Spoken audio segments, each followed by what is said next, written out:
If you open Google and type, "Is Britain safe?" most of the answers will reassure you. England, a nation synonymous with civilization, where law is revered and order is considered a source of national pride. And Birmingham, in theory, fits perfectly into that picture. The second largest city in England, multicultural, once the industrial heartland, and currently being promoted as a reborn metropolis full of development potential. But does reality operate according to what the media still portrays? Today, I want to take you beyond the familiar safe images to confront a different Birmingham, a city grappling with prolonged economic decline and social unrest. We will walk together through streets considered among the most dangerous in the city, where the boundary between normal residential areas and risk zones is so thin that a wrong turn at a street corner can make you feel the difference immediately.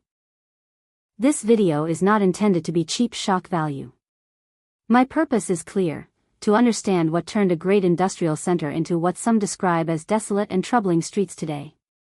And if you're looking to test your courage, don't take your eyes off the screen, because this journey may challenge your idea of safety in the land of fog. I came to Birmingham with very light luggage, a camera, a few power banks, and the familiar stereotype of England. You know the image. Orderly, polite, everything running on time, a country governed by rules. At first, Birmingham gave me that same polite nod. But if everything stayed that way, this video wouldn't exist. I started in central Birmingham. Nothing unusual. So I moved quickly beyond the city center, because the darker corners are rarely found in places designed for postcards. Just a few minutes later, Birmingham gave me its first real introduction. In front of me stood a man bent over, moving like a shadow of himself, as if his body had forgotten how to function properly. No judgment, but it was hard not to think about the role of harmful substances. Cheap, accessible, and powerful enough to trap a person in a half-conscious state. And just a few steps away, there were more.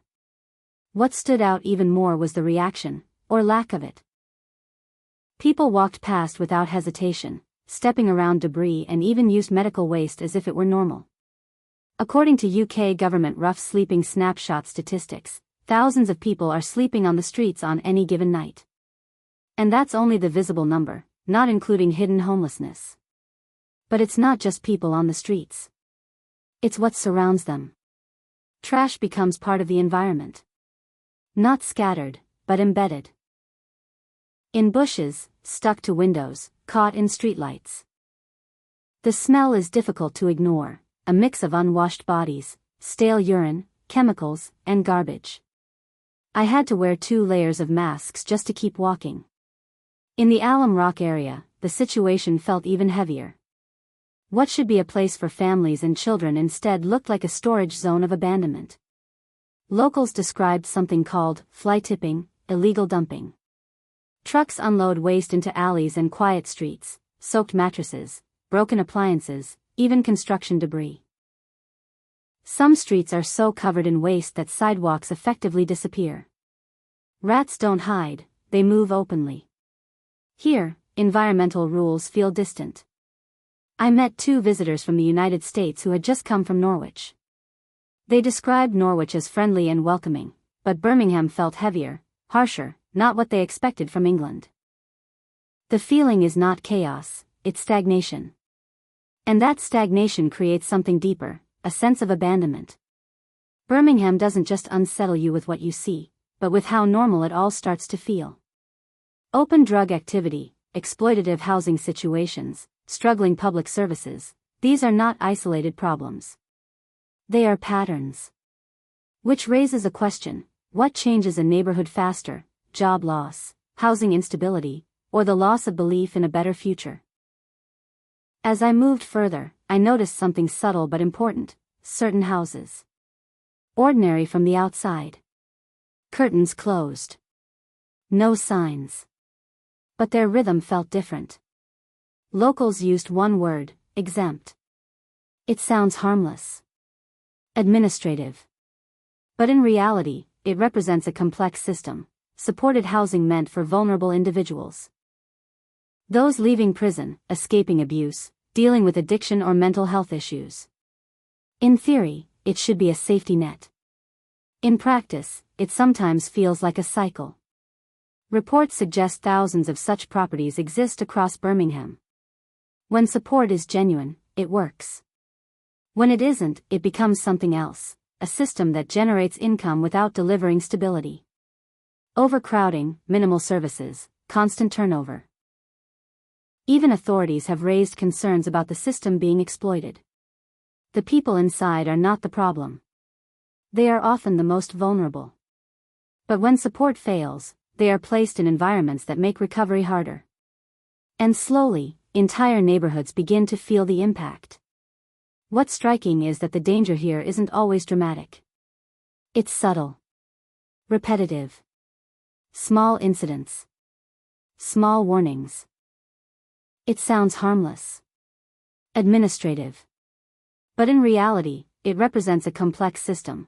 Supported housing meant for vulnerable individuals. Don't stay too long. Don't argue. Don't look too closely. Over time, people adapt. Not because they accept it, but because resistance feels ineffective. This is a different kind of risk, not sudden, but constant. In areas like Selly Oak, things appear normal during the day. But ask around, and you'll hear about nighttime disorder, petty crime, and tension. Those leaving prison, escaping abuse, dealing with addiction or mental health issues. In theory, it should be a safety net. In practice, it sometimes feels like a cycle. Reports suggest thousands of such properties exist across Birmingham. When support is genuine, it works. When it isn't, it becomes something else, a system that generates income without delivering stability. Overcrowding, minimal services, constant turnover. Even authorities have raised concerns about the system being exploited. The people inside are not the problem. They are often the most vulnerable.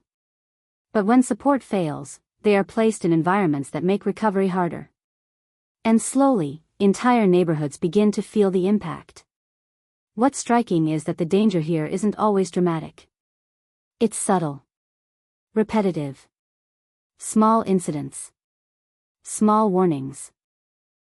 On roads like Soho Road, the pattern becomes clearer, street-level survival mixed with informal economies and visible strain. At some point, expectations quietly adjust downward. And that may be the most concerning shift of all. Returning toward the city center, the contrast becomes visible. Two versions of Birmingham exist side by side. One functioning, stable, predictable. The other fragile, uncertain, and constantly adapting. Data reinforces this divide. In some areas, child poverty rates are extremely high, meaning that for many families, daily life is shaped by financial insecurity. And when basic stability becomes uncertain, inequality is no longer just about income, it becomes about experience. Public services, infrastructure, opportunity, all begin to vary street by street. Add rising costs and reduced services, and the gap widens further. So the question becomes: what defines a city's success? Its skyline? Its investment? Or the everyday safety and dignity experienced by its most vulnerable residents? Because in Birmingham, both realities exist at the same time. And perhaps the most unsettling part is how smoothly the system continues to operate despite these contradictions. This isn't about blaming a city or its people. It's about looking directly at patterns that are often ignored. Because when the minimum standard of living becomes uncertain, people stop expecting, and start enduring. And a system that runs on endurance rather than stability is one worth examining carefully. So what do you think drives decline the fastest? Job loss, housing failure, or loss of trust in the system? And if a place changes, what should come back first? Opportunity, services, or order? If this made you think, share it with someone who looks beyond surface-level stories. And if you want to keep exploring these deeper urban realities, stay with the channel. This video reflects observations at a specific time, combined with publicly available data. It is not intended to target any individual or group. Conditions may vary, and different perspectives are always welcome.